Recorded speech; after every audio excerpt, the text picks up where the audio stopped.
Hello students, I am your maths teacher Surbhi Sood.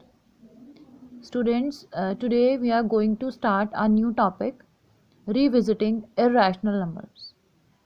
बेटा हम लोग को irrational numbers की बहुत ही बेसिक डेफिनेशन जो है वो हम पढ़ते आ रहे हैं. ठीक है, आज हम irrational numbers को कुछ अलग तरीके से जानेंगे. ठीक है जी, कुछ डिफरेंट वे से हम लोग irrational numbers को जो है वो अप्रोच करेंगे. मीन्स उनको प्रूव करेंगे कि ये इरेशनल क्यों है. ओके, सो देखिए बेटा, इसमें एक थ्योरम यूज़ होगी. थ्योरम का रिजल्ट आपको जानना है, उसके प्रूफ में आपको नहीं जाना है. ठीक है, you just have to remind the result and to remind the statement of that result, क्योंकि वो पूरी की पूरी आपको लिखनी है. ठीक है, सो लेट्स स्टार्ट. आपके थ्योरम है theorem 1.3. Let p be a prime number. If p divides a square, then p divides a, where a is some integer. So मैंने एक झटके में स्टेटमेंट पढ़ी और आपको कुछ भी समझ नहीं आया. ठीक है, ये चीज़ ठीक है कि एक बार में स्टेटमेंट पढ़ने से कुछ भी समझ नहीं आता है. सो देखिए, हम लोग इसको थोड़ा सा ब्रेक करके पढ़ेंगे. तो क्या उसने बोला जी, देखिए कि p कोई भी अगर प्राइम नंबर है, ठीक है, कोई भी प्राइम नंबर जो किसको डिवाइड करा रहा है, ए स्क्वायर को. ठीक है जी, कोई भी प्राइम नंबर p अगर ए स्क्वायर को डिवाइड करा रहा है, देन उसने बोला अगर ये चीज़ है तो वो नंबर जो प्राइम नंबर है वो a को भी डिवाइड करवाएगा. ठीक है, कहने का मतलब क्या है कि अगर कोई भी प्राइम नंबर किसी भी नंबर के स्क्वायर को डिवाइड कराता है तो वो प्राइम नंबर उस नंबर इटसेल्फ को भी डिवाइड करवाएगा. ठीक है, फॉर एग्जांपल लेके चलते हैं. देखिए, मान लीजिए, देखो बेटा, 2 कोई भी प्राइम नंबर है. अब देखिए, आपको बहुत से नंबर्स पता होंगे जिनको 2 डिवाइड करवाता है. ठीक है, आपको सिर्फ उन नंबर्स को दिमाग में फ़िलहाल लाना है जो स्क्वायर्स हैं. ठीक है, आपने स्क्वायर्स पढ़े हैं ना. 2 एक स्क्वायर है, 2 का स्क्वायर 4 है. ठीक है, सो 4 स्क्वायर है. 16 भी एक स्क्वायर है. 25 एक स्क्वायर है. 36 एक स्क्वायर है. ऐसे बहुत से स्क्वायर्स आपको पता होंगे.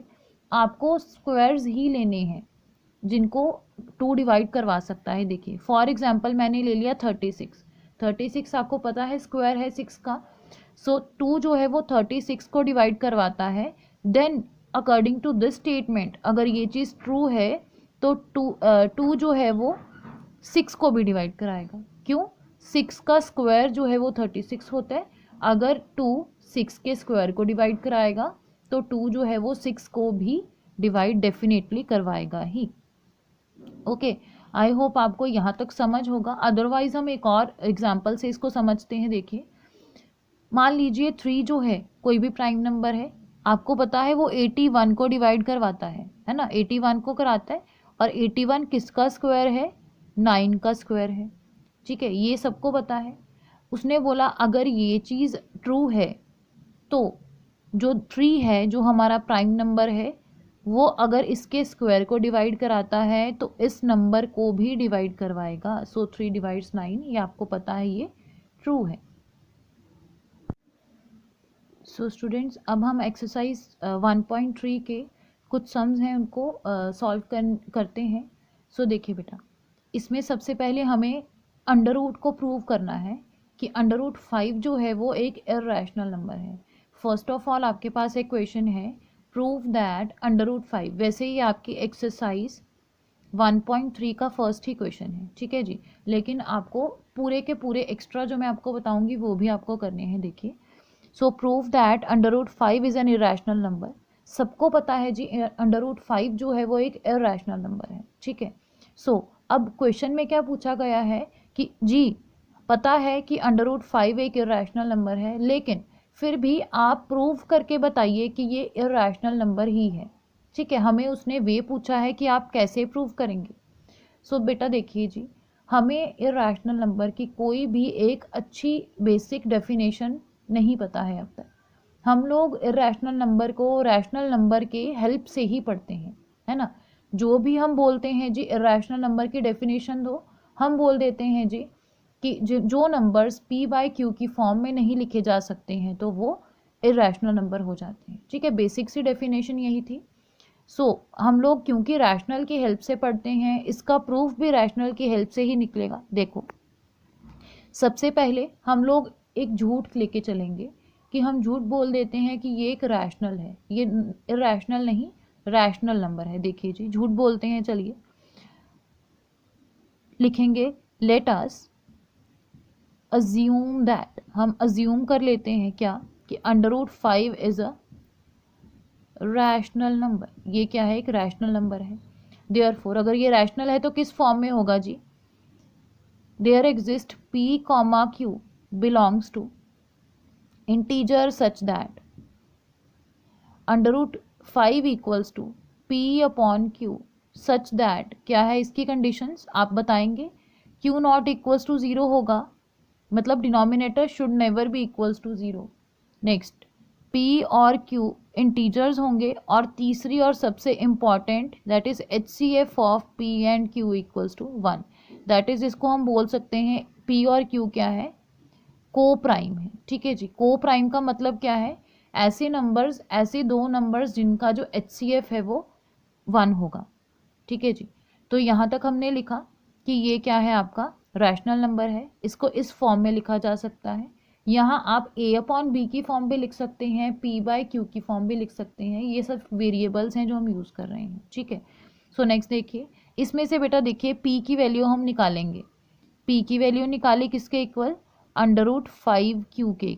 ठीक है जी, √5q के इक्वल हमने इसको निकाला है। अब देखिए, फिर मैंने अपना स्टेटमेंट चेक किया। ठीक है, स्टेटमेंट मीन्स थ्योरम का स्टेटमेंट चेक किया।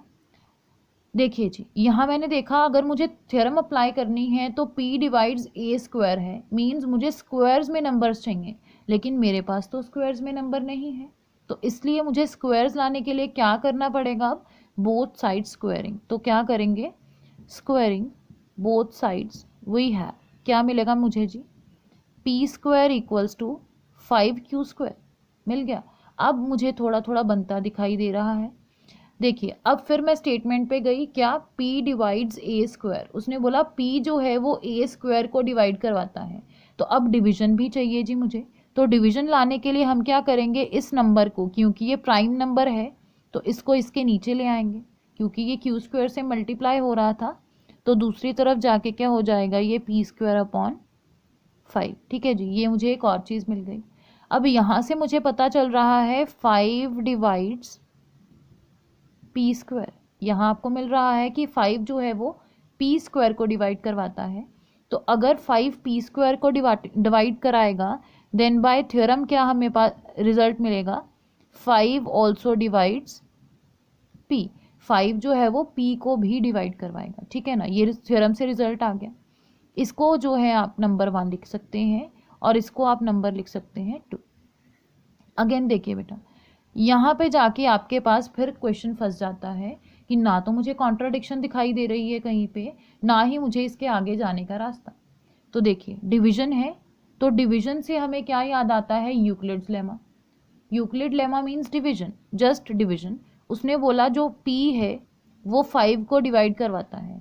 तो आपको पता है कोई भी नंबर जब किसी नंबर को डिवाइड करवाता है, जैसे कि 2 4 को डिवाइड करवाता है, 5 15 को डिवाइड कराता है, तो हम क्या लिख सकते हैं, उसका मल्टीपल लिख सकते हैं ना, मतलब 2 2 ज़ा 4 होगा, 5 3 ज़ा 15 होगा।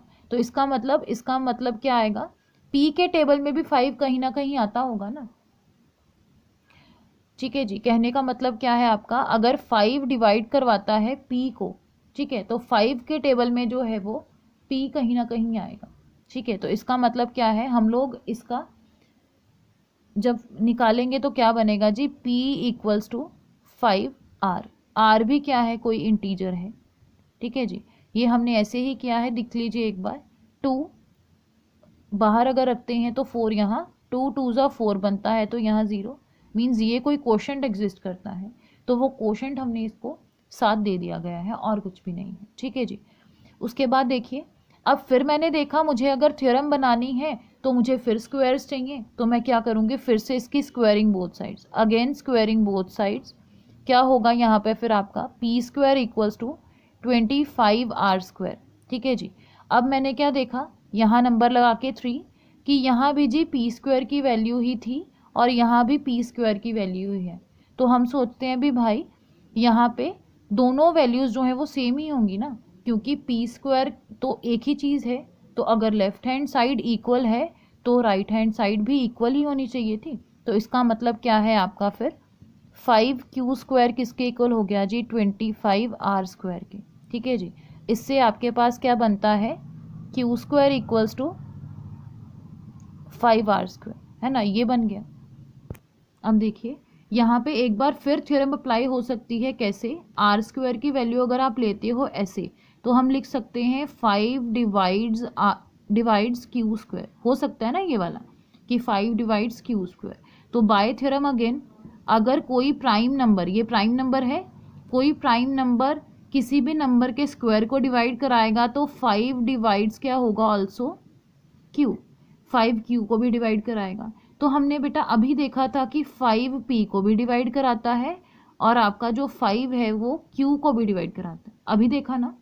तो इसका मतलब प्रीवियसली हमने ये प्रूव किया, अभी हमने ये देख लिया। तो इसका मतलब 5 तो जो है वो दोनों को ही डिवाइड कराता है।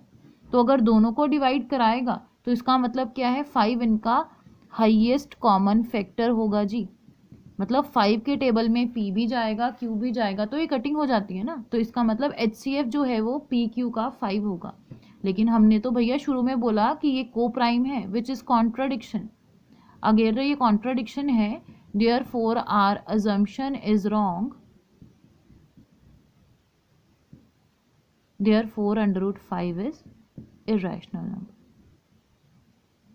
ठीक है जी, ये रैशनल नंबर होगा।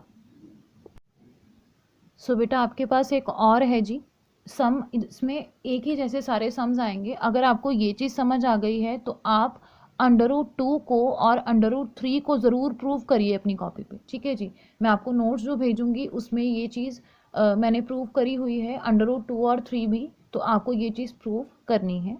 सो देखिए बेटा, आपके जो सेकेंड सम है, अगर आप ये चीज़ प्रूव कर लेते हैं तो बाकियों के जो सोल्यूशंस हैं वो बहुत ही कंप्रेस होके छोटे हो जाते हैं। ठीक है, बहुत बड़े नहीं रहते हैं। सो इसलिए यहाँ देखिए कैसे करेंगे आप, फिर से आप एज्यूम क्या करेंगे, मुझे हर बार एज्यूम क्या करना है कि 3 + 2 √5 क्या है, इज अ रैशनल नंबर। ये क्या है, एक रैशनल नंबर है।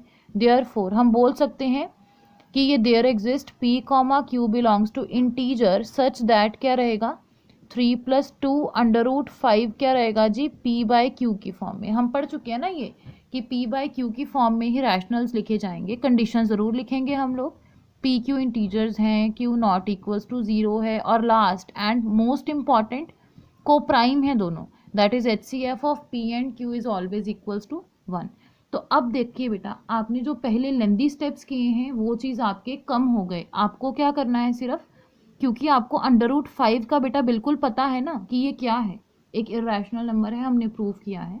सो आपको √5 की वैल्यू जो है वो लेफ्ट हैंड साइड में सिर्फ ला के देखनी है, इसको रखना है लेफ्ट में √5। देखिए तो इसका मतलब 2 तो फिलहाल यहीं चलेगा, ये जो एक्स्ट्रा नंबर है इसको इधर ले जाएंगे तो क्या आएगा, p/q - 3। इसको सॉल्व किया, p - 3q/q। ठीक है जी, तो अब √5 को अकेला रखना है तो क्या आ जाएगा, p - 3q/2q। तो अब बेटा देखिए, क्योंकि p q और नीचे वाला q सारे क्या हैं, इंटीजर्स हैं, तो ये क्या बनाएंगे जी, रैशनल नंबर ना, ये तो रैशनल बना रहे। तो इसका मतलब यहाँ से क्या पता चलता है, therefore √5 is a rational number. ये क्या है, एक रैशनल नंबर है। सो यही कॉन्ट्राडिक्शन आ गई, विच इज़ कॉन्ट्राडिक्शन, क्योंकि हमने ऑलरेडी प्रूव किया है कि ये क्या है, आपका इरेशनल नंबर है। Therefore our assumption is wrong, so therefore 3 + 2 √5 is an irrational number. ये क्या है, आपका एक इरेशनल नंबर है। सो स्टूडेंट्स, बाकी क्वेश्चंस जो हैं वो आप बिल्कुल सेम एज इट करेंगे। √2 का, √3 का, जो भी आपके अलग अलग ऑपरेशंस यहाँ लगते हैं, ठीक है, मैंने सोल्यूशंस आपको दे दिए हैं, उसके अकॉर्डिंगली आपको समझ आ जाएगा कि आपको कैसे इन सम्स में प्रोसीड करना है। ठीक है ना, फिर भी कोई प्रॉब्लम आएगी तो आप जो है वो मेरे से पूछ सकते हैं। ठीक है जी। तो यहाँ तक आप अपना कंप्लीट रखिए एक्सरसाइज 1.3 तक का काम। नेक्स्ट लेक्चर में हम लोग एक्सरसाइज 1.4 के कॉन्सेप्ट्स देखेंगे। Okay, thank you students. और एक चीज़ और बेटा, यहाँ पे जो आपका √5 का प्रूफ है वो आपको देना है, हर बार आपको √5 का प्रूफ जो है वो देना है। ठीक है जी, √3 यूज़ हुआ उसका देना है, √2 यूज़ हुआ उसका देना है। That's all for today students, thank you.